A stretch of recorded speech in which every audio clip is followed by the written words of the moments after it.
Ashley, welcome to the Democratizing SEO podcast. How are you doing today? I'm awesome. Thank you, Austin. How about yourself? Very good, thanks. Very good. Thank you so much for your time. By the way, do you prefer do you prefer Ashley or are you fine with Ash? Ash is perfect because Ashley's usually what I get if I'm in trouble. So Ash is a lot better. Ash, got you. Thank you so much for your time. I came across a post that you had on LinkedIn. I think maybe several months ago around TikTok search. And I was like, oh, this is perfect because I've been very interested in TikTok search for going on 2 years now. So I think you'll be an excellent person to have a discussion around this topic today. As I like to do with all my SEO guests, I like to ask how they got into SEO in the first place. So with that said, how did you venture into becoming an SEO professional? So mine's been a bit of an eventful story, to be fair. My first exposure to SEO was probably at around age 18, which unfortunately for me was quite a long time ago now. And it was very much a case of you could stuff keywords into a page, into products. It was all the sort of dark arts of SEO, and that was the sort of norm back then. Um, Yeah. and it was around, so I was a personal trainer at the time, and I was starting a really small sort of like supplements website to sell supplements. So learning SEO came as a result of having to sort of do it myself to set up that website or to set up that shop. So it sort of happened by chance, and then I never sort of engaged with it since for about 10 years. And I was actually working as a refuse collector and hated my job, like absolutely hated going to work. It was terrible. So one day I had literally the worst day I think I've ever had in my life. And got to the end of the day and was just like, I've had enough of this. I'm going to do something about it. So that day, quit my job and signed up for a marketing degree at the Uni of Hull because I'd always enjoyed doing the marketing of like the supplement store, and like I knew I wanted to be in marketing. That was sort of where my passion was, but it wasn't necessarily SEO. And it took me a good 2 years of my degree before I actually sort of was like, yeah, I'm going to commit to content marketing. And then I sort of fell into SEO as a result of that. And then it's been pick that up and run with the ball ever since, really. Hmm. What is it about content that made you fall in love with it? The creativity side of things. So I'm very big on ideas. I like big ideas. I like sort of expressing opinions, ideas, thoughts, and getting that out there into the world. But I'm not necessarily the best at arts and crafts and that side of things. So content Right. marketing was sort of that happy medium where, well, I can't draw, but I'm fortunate that I like to think I can write quite well, and I can convey a story. And I like to think that I'm good with ideas and coming up with them sort of creative solutions. So the creativity side of sort of content was what dragged me in, really. Hmm. Now, everyone has their own definition of what content is. And I'm curious, what is your definition of content? Um, it's an interesting one, to be fair. I had to think about this for some slides I was doing for my Brighton SEO deck, and I summed it up in 3 words. And it's basically creating solutions that inspire, educate, or entertain. And I think that that is content. If you Hmm. have a solution that does those 3 things, then that is content in essence. Oh, interesting. Would you say you have a preferred format of content, Oh, or I is guess it led tradition by? led by the audience is obviously going to be a huge one, and it's sort of led by the brand that I'm working with because I work agency side. So it's I'm working with different brands in different audiences, different niches, which means the solutions vary from client to client, which is perfect for me Right. because I prefer that rather than being siloed into say one type of Mm, solution. But I yeah, guess variety. yeah, exactly. I guess the go-to is obviously at present or historically, it's always been blog content. But increasingly now I'm very keen to sort of move to sort of bite-sized video content, which obviously lends itself nicely to what we're going to be talking about today. Yeah. As a consumer of content, would you say you have a favorite platform? Oh, the real, like, I like content in the real world, so like guerrilla marketing, and sort of like big activations and seeing what Yeah. they can do. And then I especially like it when those big activations then link back into the stuff we do in search. So if brands have been sort of clever enough to tie that in, then I really appreciate that. But in terms of my day to day, I'd say I'm a big lover of like YouTube content and video content. I think that there's a huge opportunity in Discord, and around platforms like Discord and Reddit, that I think they're a huge untapped opportunity. So I'd like to explore those further. And then again, it lends itself nicely to this talk, but TikTok is probably been my biggest one that I've been shouting about for the last 6 months. How did you first get into TikTok? For a lot of people, it was during the pandemic. Was it the same for you as well? Right, the same. No, it wasn't, to be fair. My first sort of acceptance of it as a platform, or giving in to trying the platform, was due to Rise at 7. So that's where I sort of got my break in the industry anyway. And the guys that work there are very forward thinking sort of leaders in the space, and they were sort of acknowledging that there's huge opportunities around TikTok for, not around SEO. At first there was more around the social side of it, and there was like recognizing that side of things for brands. And that was when I sort of started thinking, well, is there an opportunity there for SEO? And then I can't remember who, it was Google's own data actually, I just can't remember who published it, basically confirming that users are starting to turn to TikTok for searches. I think the number was like 40% of Gen Z. And then all of a sudden that's when alarm bells went off, and it was like, right, I need to teach myself this, because this is probably where we're going. And because I like to think that I'm quite on the cusp, forward thinking, innovative, because that was the next solution, that's where my attention went, sort of thing. So that's where I picked it up, I'd say.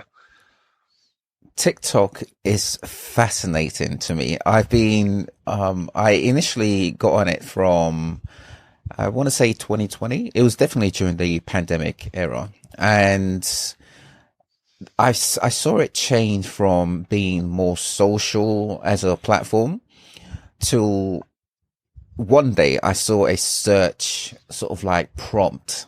And that's what instantly triggered me to say, oh, this is interesting, because it's, for the first time, it confirmed what I've, a suspicion that I've had, not a suspicion, actually, that's not the right word. It was the way I think of search. I look at search as, a platform or a device, something that people do. Google search is just one platform. Yeah. And in my opinion, there is an aspect of search in social platforms. Would you say TikTok, how would you define TikTok as a social or search platform? Would you say they have a fine balance of both, or are they more social, more search? What is your opinion on that? I think we're seeing it transition. Like you just said yourself, I think at the start it was very much that social platform, quite all of the content seemed to be fun on the platform, and probably fell within a certain niche, and did sort of fall into that stereotype that people had at the early days where, oh, TikTok's just dance videos. That was probably the case for a short time. And then I think we saw brands start to see the potential of the platform, and content creators led that. And now we're seeing it transition, where I think the guys working on the platform have noticed that creators, brands, and audiences to an extent already are moving and recognizing the potential of it as a search platform.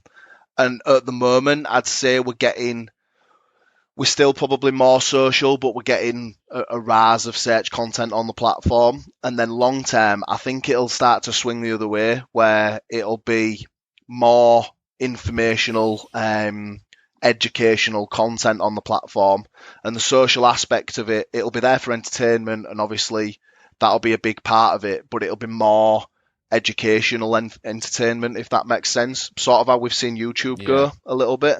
Because YouTube had the same thing, right, where people were using it as a creative platform, so almost like a social video platform.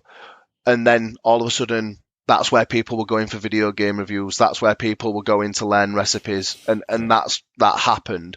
And I think we're going to see a similar sort of journey for TikTok. Would you say TikTok is more comparable to YouTube or to Google search, or both? Oh, that's a tough one. I think at present we're definitely at a stage where it's more comparable to YouTube. I think that the way users are going to be searching on the platform in the future is probably going to mean that it's going to move to more of a Google sort of like search function. And the way we search on YouTube is very different to the way we search on Google, right? And I think that that's going to be the case where TikTok very well may have its own way of searching, and I could be completely wrong, and they might sort of innovate and come up with their own solution. But if you were to put me on the spot right now, I'd say that the way users are going to search on TikTok in the future is going to be a lot more similar or closer to a Google search than to a YouTube search. I completely agree. And I think this is one of the reasons why Google are panicking and, in my opinion, creating all these changes that we're going to see in search in the coming months/years. Right now, if you look at TikTok search, how would you say it differs to Google search? So I guess the big thing for me is the friction that's associated with the two solutions. So I think if you was to put a timer on it for the same search, and it was a search that sort of favors TikTok and favors Google, they both can handle the solution, if that makes sense. I think that TikTok gets you the solution a lot quicker than what Google is able to get you the solution, which means it gets users to their solution, their want, need, desire, whatever it is, wherever they're at in the funnel. It gets them closer to that end point, and for brands, gets them closer to conversion a lot faster than what is possible on Google. And I think the easiest example, and I've sort of used this example a long time now, so anyone who's sort of followed my content is probably sick of hearing it, but it's the idea of recipe content. If you go on Google and then you end up following a blue link and going to a chef's website or BBC Good Food, whoever, there's a lot of jargon and there's a lot of content on that landing page that is no use to the user in delivering that recipe or creating that recipe, such as bios for the chef, the awards that the chefs won, all the stuff that Google needs in order to rank that content and the sort of algorithm needs, but it's no use to the user really. Whereas on TikTok, I can be watching somebody cook that meal, and the authority and the expertise and the trust is built via the actual solution. So, for example, if we just take a really simple recipe like a spaghetti bolognese, if, for example, you can get people that will put chocolate in a spaghetti bolognese. Now, if I don't like to put chocolate in my spaghetti bolognese, I can move on to the next recipe and be seen with the next recipe really quickly. Whereas on Google, I've then got to go back through all that friction again, which means it can become an awfully long process. And I think in a time where we're seeing users basically, Gen Z to lead it, basically saying, I don't want to be spending 10 minutes learning how to cook this meal and then to realise that I don't want to put that ingredient in there. I would much rather just watch that TikTok. If that works for me, I'll cook that. If not, I'll go on to the next TikTok. And that's where I think we're at with that. This is fascinating to me because I'm thinking of all the changes that will happen. What's going to happen with websites, right? If Google has traditionally relied on what websites currently have, optimized websites, and Google is now changing because of influence from social media, namely TikTok. Mm-hmm. What are they going to influence websites to do? I think we're already seeing the beginning of what they're going to expect websites to do or brands to deliver on. And a lot of people, and myself included, originally thought that the new E in EAT was a direct attack on AI. And I think there is an element of a bit of Google defensive on AI content by adding the experience E to EAT. But when you actually go deeper, all of a sudden you realize that that's there as a way of, if you can demonstrate experience within your content, we're more likely to serve it. And the way you demonstrate experience is X, Y, Z. Whatever the brand needs to do to display that, it varies depending on the niche. So then all of a sudden that jargon that we was just talking about, that sort of becomes a lower priority, because if I can display experience, then I can probably get my content to a user faster. So I think the solution is, we've seen perspectives get announced, and we're going to see how that looks when it rolls out. And I'm sure that that'll innovate, and we can probably talk about that in a minute or what have you. But the first sort of solution is adding that experience E to EAT.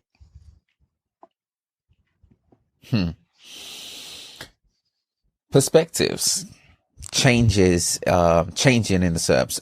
What's your theory behind it? Behind why Google launched it? I think, or is launching it, I should say. Yeah.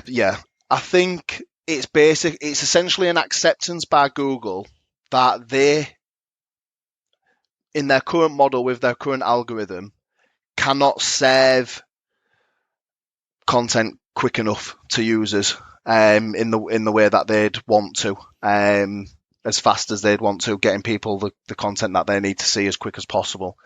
So it's an acceptance that other platforms are maybe more effective or more efficient at certain types of queries, and that is the big one. Right. It is only for certain types of queries, but it's Google not wanting to lose its market share, right, around that search query. So all of a sudden, it's a way to lower that friction, because instead of me going to TikTok to conduct a search, I can still do it the way I've always done it on Google, but I'm going to be greeted with TikTok content, YouTube shorts, creators that I'm engaged with, like they're going to be there on that perspective SERPs. So I think it's a way of Google saying, stay here, search on this, we'll serve you the TikTok content, we'll serve you the Reddit, Pinterest, whatever it is, we'll serve you all that content, but we'll do it within the SERP that you're used to in a Google search function. All right. You've talked about this, what I'm about to say, a lot. Creator-led search. What does this mean? So creator-led SEO is something that I think is going to be the big driver, and that is the big revolution in search. I think, I just said it before, everybody's sort of getting on with the new toy that is AI, and the sort of neglecting the trend that we've seen for probably the last 10 years, in that people resonate with people, right? They lean towards creators, they lean towards influencers, people they follow on social platforms, they trust those people. And creator-led SEO for me is brands not only leveraging influencer partnerships to sell products, that's the ultimate goal, and obviously we've got influencer marketing to handle that, but it's then saying, how can I get more bang from my buck with my influencer partnerships, by essentially getting those partnerships to have a search benefit as well. So a good example, we'll stick with the chef or the recipe example that we've been sort of going between. If I can leverage a TikTok chef to create a recipe using my product, then that's going to resonate. I can put that on TikTok as a video on TikTok, but then why can't I repurpose that as a landing page on my website and get Google benefits out of that as well, and like set actual traditional SEO benefits? And then all of a sudden it opens up that, and I realize I'm going off on a bit of a tangent, but it opens up that search everywhere proposition as well. So users that want to search on TikTok, fine, you'll go search on TikTok. Users that want to search on Instagram, go search on Instagram. That's absolutely fine. But my content is going to be Gary V method. Put it out on 10 into 10 bite-sized pieces and put it on various platforms and get the most out of that piece of content as possible. And by putting it on as many platforms as I'm willing to invest in and that I've got resource to justify, and where my users are spending the time, then all of a sudden I can cover the entire search universe with that content. So that's sort of my idealistic view of creator-led SEO, is that it's influencer relationships, but instead of those influencer relationships just being used to sell products in a short-term situation, that investment would then have longer-term SEO benefits and becomes easier to justify for brands, I think. This is, when you think of the way people search, do you think it's been more influenced by Google search or by social media platforms? The big one would be that it depends on what stage of the journey they're at, in terms of a search journey or a user journey. I think that we know that search is there so that when Google's there so that when people realize they've got a problem, even if they don't know entirely what that problem is, it's there so that people can learn more about their problem and then move through that journey until they learn solution, product, and then purchase.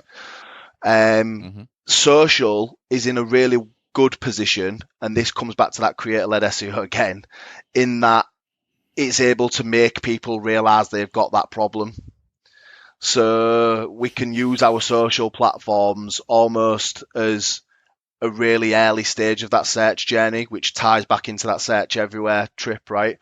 So where people, maybe they aren't even problem aware at this stage or problem conscious, social content, influencer content can make them problem aware. And then is it moving through to a brand channel on TikTok to then start the search? Is it going to Google?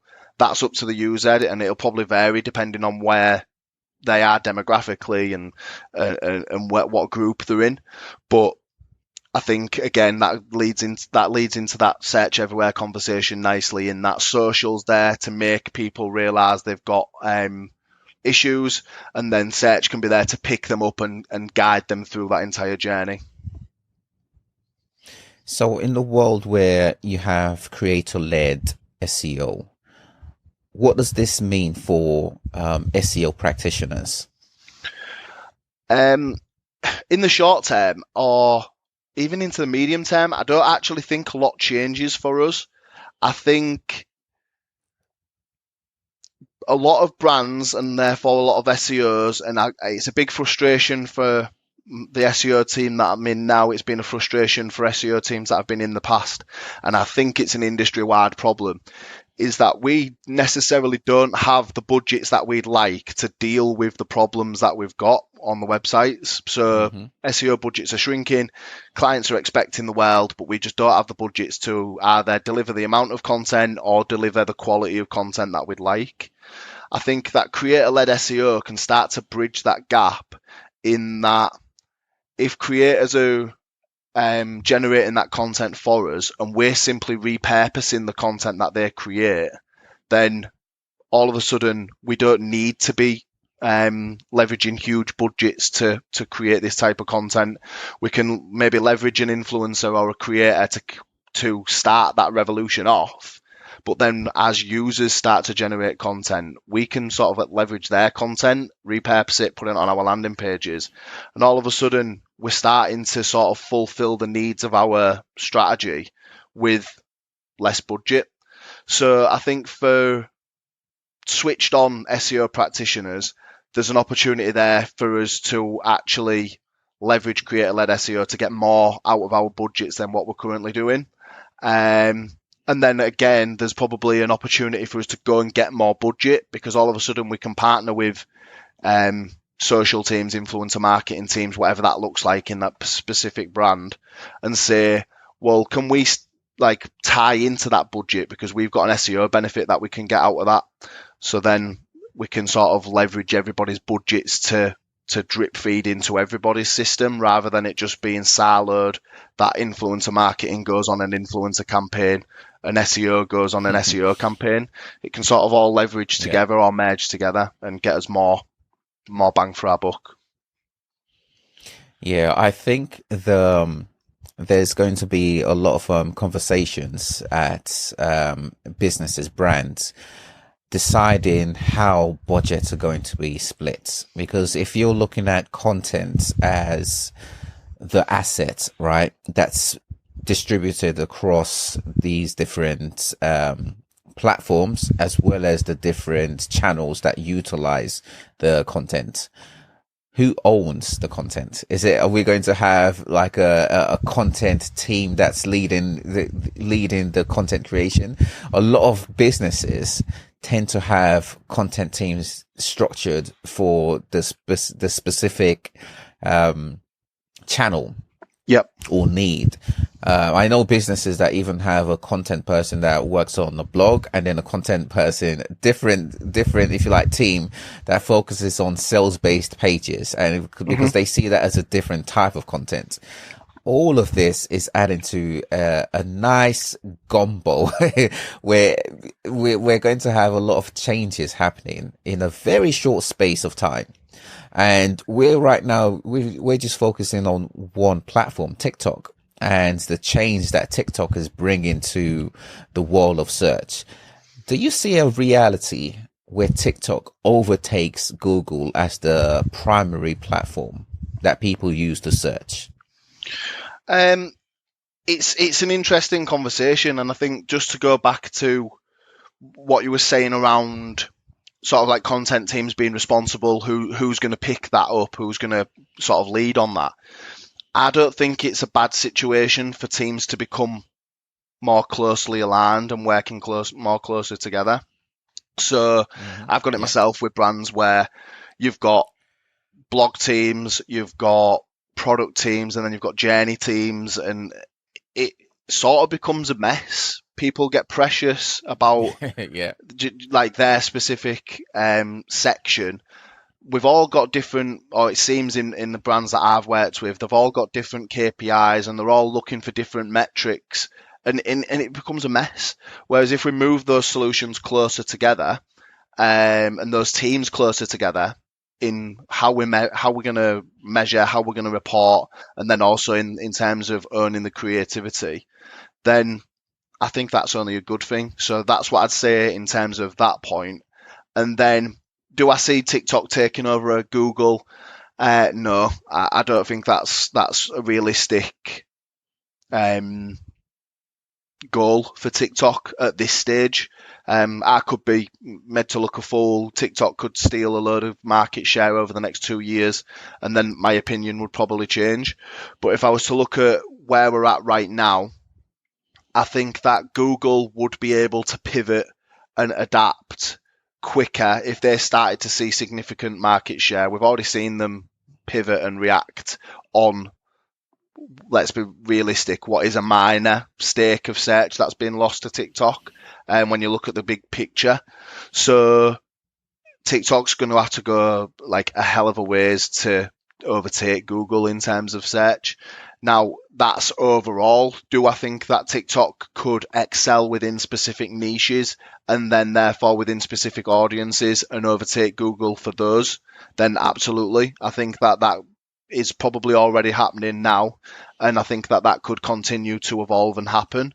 And then as that happens and more niches become that way, that's when we'll get to have a more serious conversation around, well, could TikTok overtake Google? Because that's when Google will have to pivot, and we'll see what their they'll have to show their hand almost. If it was a poker game, they'd have to show us what they've got, and then we'd be able to sort of, or users would be able to make their decisions on where they're going to go.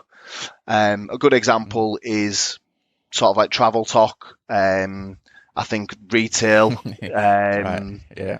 food talk, those sort of categories, they're definitely opportunities for TikTok to go and really, really win in terms of search, because it's just so much more visual and visceral versus what Google is able to serve us. So I do think we can succeed there.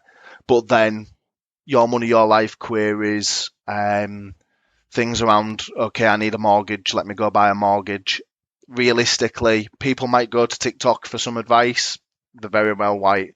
But then to actually commit to taking out a mortgage, taking out that journey, I think we're a bit of a ways off people putting their trust into a TikTok to do that.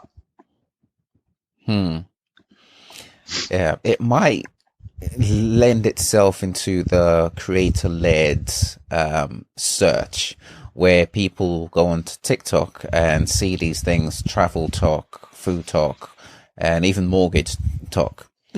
And what they remember to search for is the most prominent, if you like, the way we look at it, the way SEOs look at it, the most prominent keyword, which will be the creator, the brand, right? And they'll search for that on, even if they go on to different platforms, they'll search for that person, creator, entity, if you like, and then continue the search journey that way. That would be a very different way of searching, and I do believe Google is considering this reality, and they're already making changes on Google search to cater for this reality.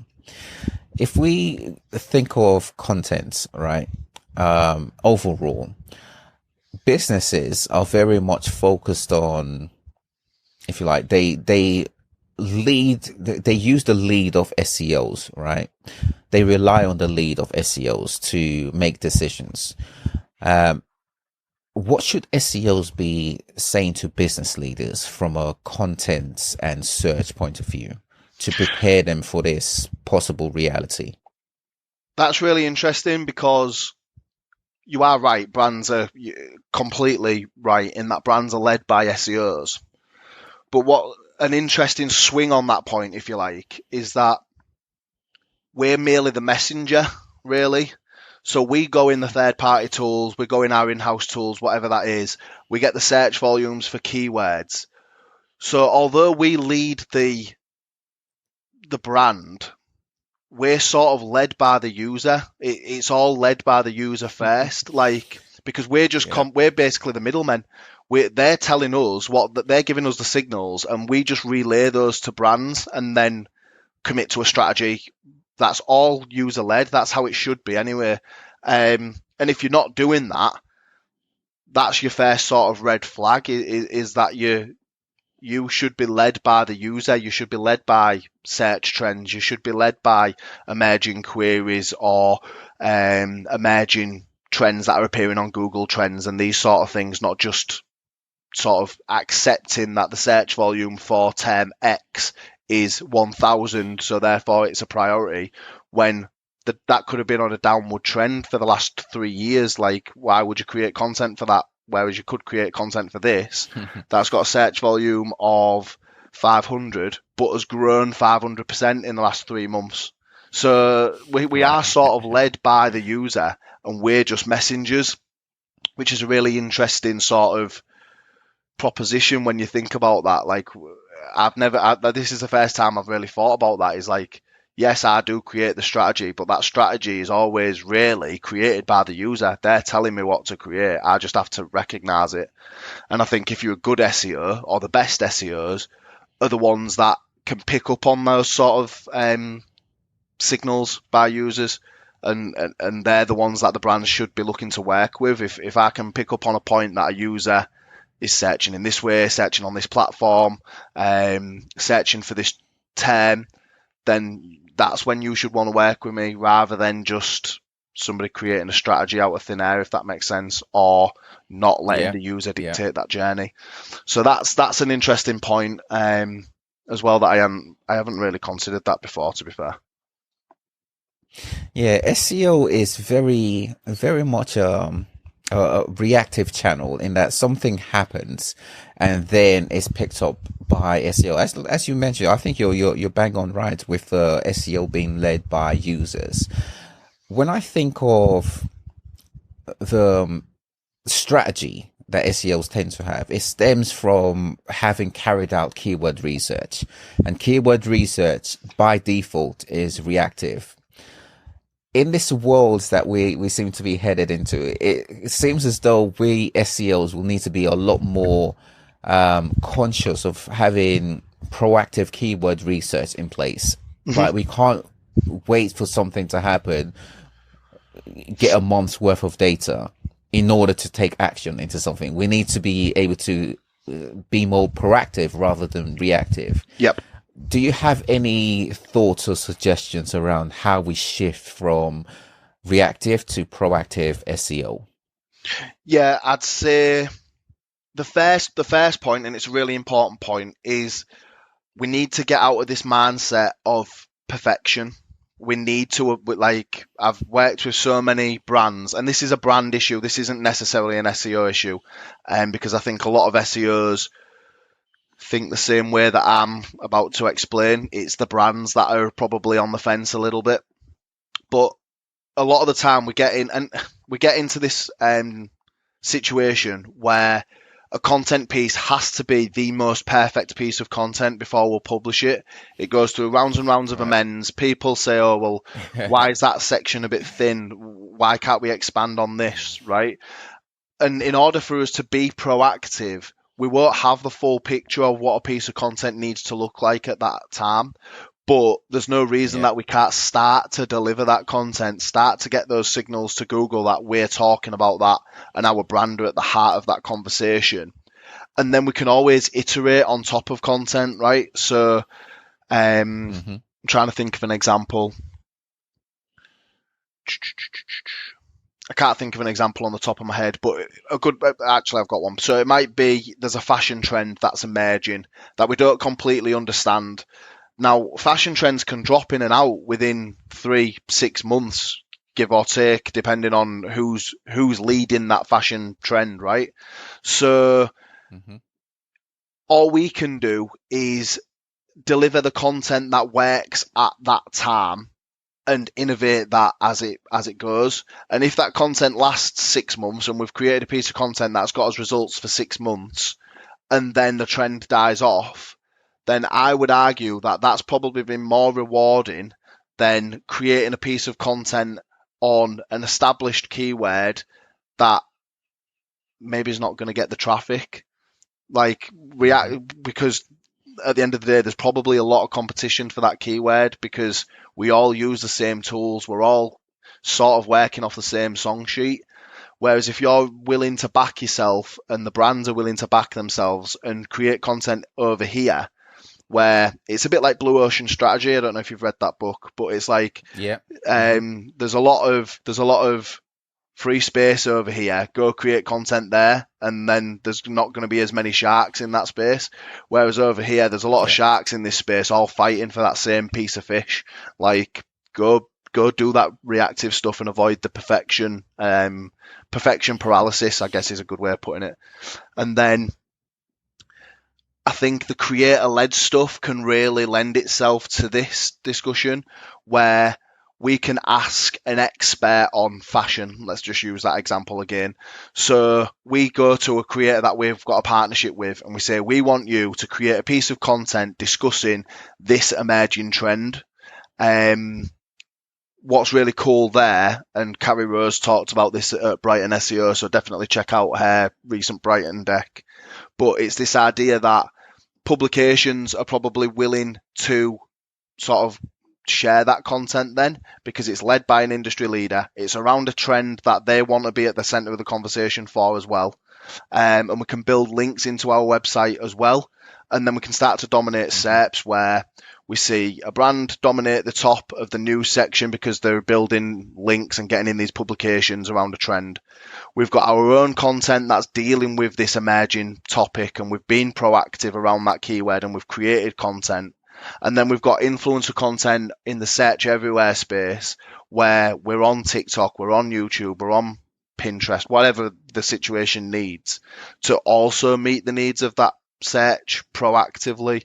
So all of a sudden, we're reacting to a trend, but we're being proactive in how we deal with it. And I think that's a really sort of forward-thinking approach to SEO.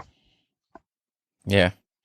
I see this being very much focused on SEOs being more brand and business aware. Business is in the vertical that they're in. So let's say keyword research, for example. Keyword research is keyword research, but it does differ per vertical. Keyword research for, I don't know, televisions. Everyone uses televisions. It's something that we as device owners use, right? So it's not foreign. Whereas keyword research for a business who's in the maritime industry vertical is very foreign, right? So an SEO is not going to have that mindset or awareness to carry out the keyword research immediately. They first have to learn the business.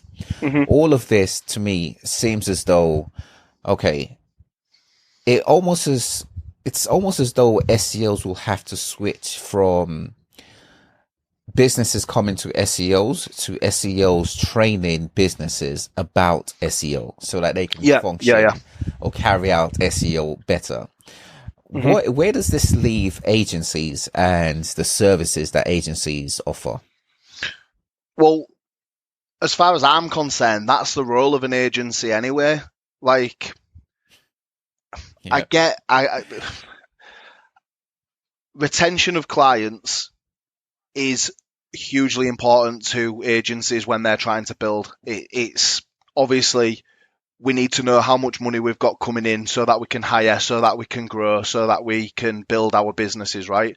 And I'm not adverse to that, and I'm not naive to that point. But surely there's a lifespan with a client where my job as an SEO or as an agency should be a little bit about educating that brand so that if they wanted to, they could go and carry out the activities on their own. I've gave them the skills or the knowledge to understand what we're doing so that they want to go and do that on their own. My belief is that if I do that successfully, a lot of brands actually wouldn't go and do it on their own because it's time, it's resource, it's stuff that they need to then and it becomes more expensive. But by giving them the knowledge and the expertise, I'm at least putting them in a position where they can. And once we've done that, and I've gave them that knowledge, whether it's the CMO, whether it's the SEO manager internally, or a junior person who's working with us on the account, all of a sudden we can be working to do better work together and have better results. So whilst I think some agencies could fall into that trap of, I don't want to educate them because then they can go do it on their own, why would they need me? I think it's actually the other way. It's educate them, show them your worth, and then they'll actually want to stay with you so that you can do better work together. And then I think that actually facilitates better working relationships between brands and agencies anyway. I've only been at 2 agencies now, and I worked client side straight out of university. And what I would say is them relationships where there is that sort of mutual understanding and there is that knowledge between ourselves of SEO, they're always the accounts that fly because we're all aware of what the issues are on the account. They can go get that buy-in on their side and we can be doing the strategy from our side. Whereas if they're not very SEO aware as a client, it becomes very hard for them to go sell it in to internal stakeholders because they can't relay the messages that we're probably relaying right now between ourselves and obviously to the listening audience.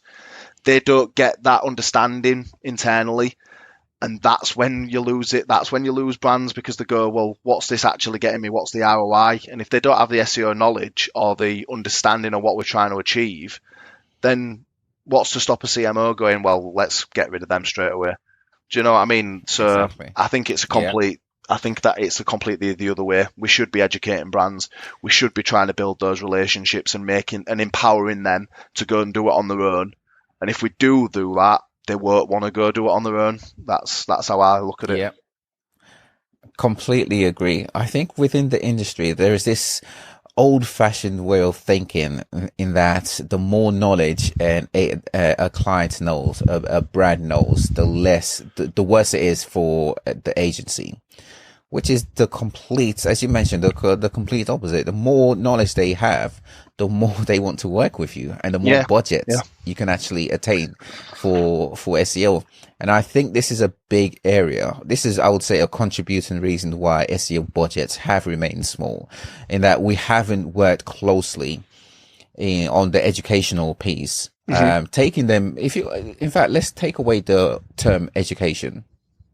It's taking your client on a journey, right? I think as SEOs, we've done ourselves a disservice by not being very close with clients, stakeholders, whoever, right?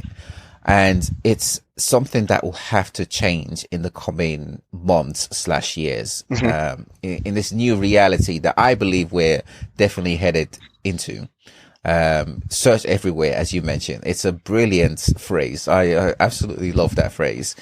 What would you say SEOs should be doing to prepare themselves? I mean, I would say we have several years, at the very earliest, several months before we start to see things emerge, and opinions will change as it unfolds, right? But what should SEOs be doing right now to prepare themselves for this new reality, this future? Yeah, I think, again, it's a really important one. Going back to the point around us sharing knowledge, sort of inspiring brands and educating brands, if you like, to learn more about SEO so that we can sort of essentially reap the rewards of that. One of the big things is that I don't think SEO has had a seat at the table, as you said, for very long, which means the pandemic sort of accelerated it, right? And that was the point that I wanted to make, is that the pandemic made brands realize the potential of SEO, even though they necessarily didn't understand all of SEO. Like, all of a sudden, it became the most important channel, along with paid, to sort of reach your audiences, because your shop fronts weren't doing it, and your ads weren't, like your physical banners and things in and out of home weren't doing that, because nobody was going out of their home. So SEO all of a sudden earned its place at the table. And I think you're absolutely right in that it's our job now to continue to justify that position at the table. If you say the marketing table, and we're all the different channels are sat there fighting for budget, it's up to us now to sort of say, give me a plate, give me some of that budget, and this is what I can achieve. So I just wanted to say that on that point. And then in terms of preparation for this sort of creator-led revolution, if you like, or another phrase I've sort of been using is the democratization of search, which goes nicely with the title of this podcast, very adeptly, is educate yourself on the trends that are emerging. We've said it around AI, if you sort of fail to adapt and understand how AI can help you, you're not going to lose your job to AI, you're going to lose your job to someone leveraging AI. So we've said that in the AI space, and that's become sort of accepted. But in terms of this sort of creator-led revolution, it's the same message. Go learn what those sort of what the future of SEO could look like. Start to form an opinion on what you believe and where you think you should be focusing strategically. Because the brands that I work with, and the brands that I've had the pleasure to work with at Reprise and previously at Rise at 7, I've been fortunate in that they're quite forward thinking. So I can sort of look at these tools and where search is going and know that that's going to be useful to me and the brands that I work with. That's not going to be the case for every SEO, because some SEOs are probably in a situation where their brands aren't as forward thinking. So then it's going to become a tougher sell. So education of yourself is going to be really, really important so that you can go in there and sell what it is that you need from a brand, what it is that you need from your other SEO team members to really elevate your search strategies or your brand search strategies going into this revolution. So I'd say education is vital. And then aside from that, it's a case of going and speaking to the other channels and learning what they're doing going forward.